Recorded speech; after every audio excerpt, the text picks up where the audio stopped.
যে শিক্ষা উপদেষ্টার সভাপতিত্বে যে একটা বৈঠক অনুষ্ঠিত হয়েছে সেখানে এইচএসসি পরীক্ষা পিছিয়ে দেওয়া হয়েছে।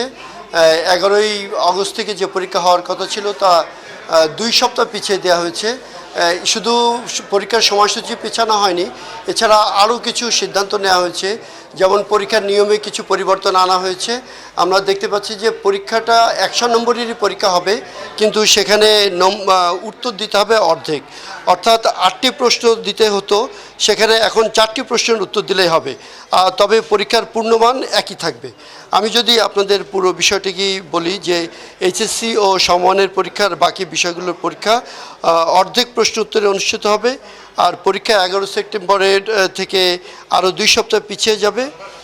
আজকে এই যে অন্তর্বর্তীকালীন সরকারের উপদেষ্টা ওয়াহিদুদ্দিন মাহমুদের সভাপতিত্বে যে বৈঠক হয়েছে, সেই বৈঠকে আপনার ঢাকা শিক্ষা বোর্ডের চেয়ারম্যান তপন কুমার সরকার সহ অন্যান্যরা উপস্থিত ছিলেন। তারা মিলে এই সিদ্ধান্ত নেবেন এবং আমরা কিছুক্ষণ আগে উপদেষ্টা মহোদয়ের সাথে কথা বলেছি।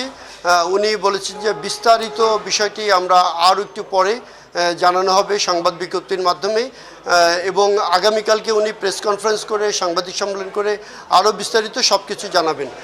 শুধু পরীক্ষার এই দুটো বিষয়ে দুটো সিদ্ধান্ত আমরা পুরোপুরি বিষয় নিশ্চিত হয়ে জানতে পেরেছি যে পরীক্ষা হবে অর্ধেক নম্বরে, কিন্তু অর্ধেক পুরো নম্বরে পরীক্ষা হবে, কিন্তু উত্তর দিতে হবে অর্ধেক, আর পরীক্ষা 2 সপ্তাহ পিছিয়ে গেছে।